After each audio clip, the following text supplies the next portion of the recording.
Lina had always believed love could lift her out of the ordinary. Growing up in Mushin, Lagos, life was humble but lively.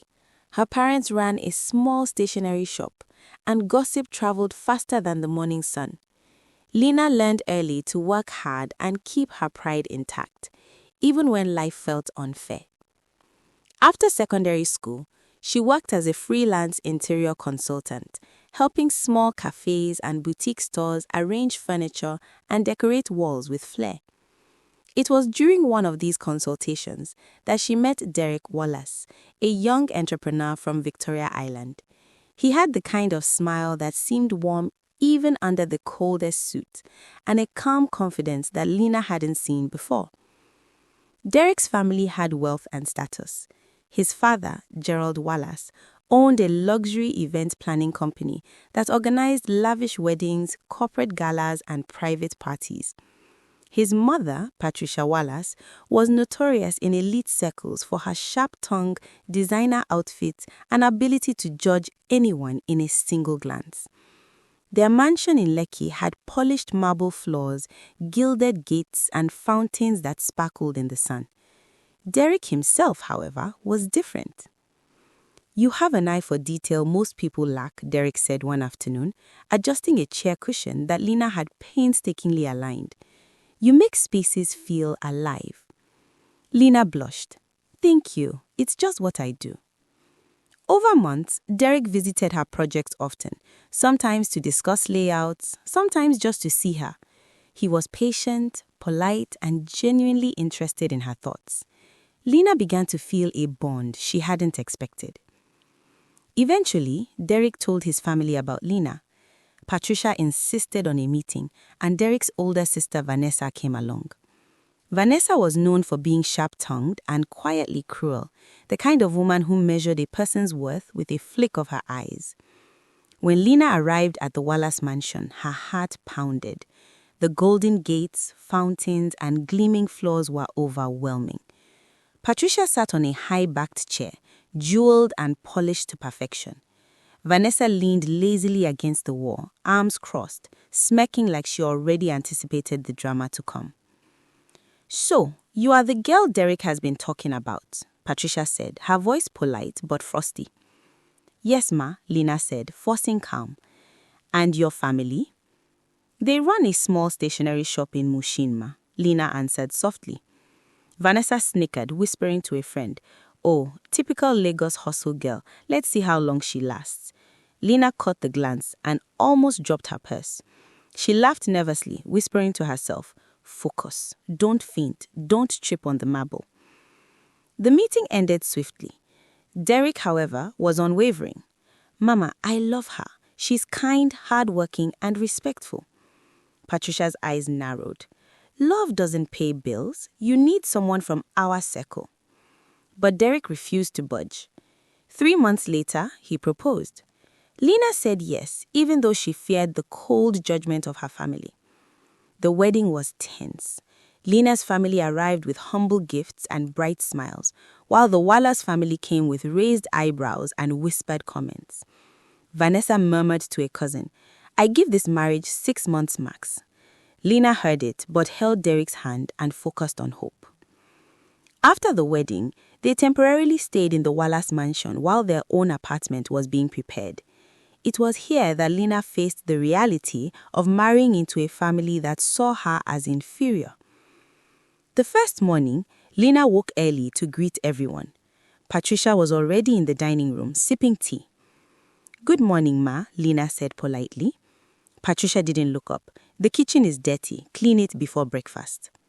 "But I didn't even use it yesterday, ma," Lina said. "Are you talking back? Clean it," Patricia snapped. Lina, confused but obedient, tried to clean anyway, accidentally spilling a whole bowl of cereal on the marble floor. She froze, staring in horror. Patricia looked at it, then Lina, then back at the cereal, raising an eyebrow like she was judging a failed art project. Later, Vanessa demanded Lina iron 7 dresses, 5 blouses, and 3 scarves, sneering as she watched. At one point, Lina tripped over the ironing cord and narrowly missed hitting a gold vase. Vanessa gasped theatrically, laughing quietly with a friend. She's going to burn down the house next, mark my words. Lina muttered under her breath. Better the vase than my dignity. When Derek returned from a trip, Lina tried to explain. Derek, my family is treating me like a servant. They're just adjusting, help them a little. They'll warm up to you, he replied. Days turned into weeks. Lina's chores multiplied. Sweeping, mopping, cooking, serving guests, greeting everyone with a smile while the housemaid relaxed nearby. One Sunday, the family hosted a luncheon. Lina cooked, served, and cleaned all day. Vanessa laughed with her friends. Look at her, walking like she's been at the market all day. Lina's eyes stung, but she refused to stop. A particularly funny but humiliating incident happened when Lina was serving juice to guests. She tripped slightly, and the juice went flying onto the pristine carpet. Everyone gasped. Patricia's eyes widened, Vanessa snickered, and Lina thought, and that's how I'll be remembered, a juice hazard. She scrambled to clean, mumbling apologies under her breath while trying not to laugh at the absurdity of it all. Months passed. Lina grew thinner, exhausted, and invisible. When her mother visited, she gasped, Lina, this is not marriage, it's slavery. Tears rolled down Lina's cheeks as she hugged her mother. That night, she cried herself to sleep, replaying every insult, every unfair demand, every whispered remark. One afternoon, Lina overheard Patricia whispering to Vanessa, she's just a common girl, but useful, free housemaid. Lina froze, holding a tray of fruit. Something inside her snapped quietly. That night, she stared in the mirror. The reflection staring back at her was not the woman she knew. This is not who I am, she whispered. When Derek came to bed, she spoke firmly. We need to move to our apartment now. Derek hesitated. Lina, not this again. Let's wait for a few more weeks. No, she said steadily. If we don't move this week, I will leave this marriage. For the first time, Derek saw fire in her eyes. No pleading, no begging, just determination. Okay, he said softly. We'll move this weekend. Moving day felt like freedom. Lina and Derek stood in the doorway of their new Lekki apartment, breathing in the smell of fresh paint and polished floors. Lina looked around, taking it all in. The cozy living room with soft cream couches, the small balcony where she could grow herbs, the kitchen that felt like hers. No one was yelling at her. No one was giving her chore lists. No one was judging her every move. For the first time, Lina felt alive. Derek, however, looked slightly uneasy. It's quiet, he said, half smiling. Too quiet. Are you sure you're okay? Lina laughed, the sound airy and free. Yes, this is what normal feels like. Not cleaning, not serving, not pretending. Just us. They started unpacking, laughing as boxes toppled over. Socks disappeared into furniture crevices, and a stack of mugs teetered dangerously. Derek teased her. Be careful, Lina. Don't break anything before we even leave here. Lina winked. Or maybe I should break everything first, as revenge for the Wallace household. Once the apartment was semi-organized, Lina decided to do something she had dreamed about for years, start her own small business selling homemade interior decor pieces. She had saved a little money from her freelance work, and now she had the time and space to make it happen. The first few days were a mix of excitement and chaos. She painted, sewed, and arranged small decorative items while Derek occasionally peeked in, curious but cautious. One afternoon, while she was carefully painting a set of hand-painted vases, Derek leaned over. Those look amazing, he said, half smiling. They look amazing, yes, but a little crooked makes them unique. See, even my imperfections are marketable. Derek laughed. Only you could make crooked stripes sound like a selling point. Business started slowly, as expected. Lina created an Instagram page, posted pictures of her decor, and reached out to small cafe owners and friends. One day, a neighbor peered through the open balcony door, curiosity written all over her face. Oh, I didn't know you did this. These are so cute, she said, picking up a hand-painted candle holder. Lina smiled warmly. Thank you. I just started. Everything is handmade, no mass production nonsense.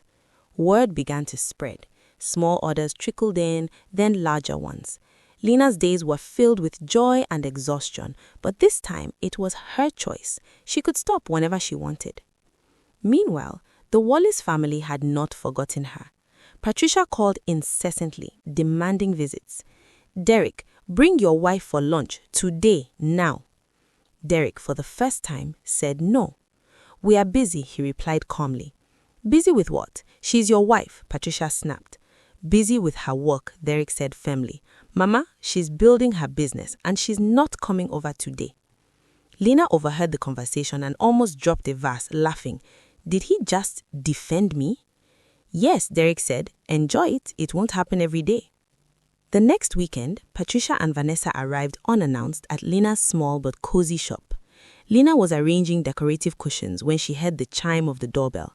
Looking up, she froze. Patricia's eyes scanned the shop, shocked. So, this is what you've been doing. Yes, ma, Lena said, calm and composed. Welcome. There was a long silence. Patricia shuffled her feet, clearly unprepared for this side of Lena. She had expected tired, meek, defeated. Instead, she saw a woman in control, confident and thriving. Patricia finally said, almost reluctantly, I came to talk. Of course, Lena said, gesturing to a small sitting area. Shall we? The conversation that followed was tense, emotional, and eye-opening. Patricia admitted she had judged Lena unfairly, assuming she would use Derek for money or fail as a wife. Lena didn't retaliate. She simply explained her journey, how she endured disrespect, and how she reclaimed her dignity. Vanessa watched silently, mouth slightly open, as Lena recounted the hours she spent cleaning, cooking, and smiling through humiliation. There was a sting in Patricia's eyes, an unfamiliar acknowledgement. Lena had strength, more than Patricia had ever given her credit. You didn't use him, Patricia said finally. You stood by him quietly. You walked without complaining. And when I treated you badly, you removed yourself. That takes strength. Lena nodded. Yes, ma. Strength to walk away when I was not respected. Strength to stand in my own home and be treated as a wife, not a servant. Over the next few weeks, Derek reinforced this lesson, refusing to tolerate any manipulation from his mother or sister. When Patricia or Vanessa called with demands, he said calmly, no, she's working, she's my wife, and she deserves respect. Lena's business flourished alongside her new life. She hired a small assistant, expanded her shop, and began receiving orders for boutique hotels and cafes. Friends and neighbors gossiped endlessly about the stationary girl turned businesswoman, fueling Lena's quiet sense of vindication. Even funny incidents continued. One day, a delivery man dropped a crate of vases in the shop, and Lena, instead of panicking, picked one up, held it like a microphone, and announced, "Ladies and gentlemen, a new vase is born." Derek laughed until tears came to his eyes. Patrons snapped photos, and Lena's social media followers loved it. Through it all, Lena maintained her humility but refused to tolerate disrespect. When Patricia came again for an official visit, Lena calmly said, "Rose, our assistant, can serve drinks. I am the owner here, not the staff." Patricia's jaw dropped. Vanessa gasped. Derek's pride swelled silently beside her.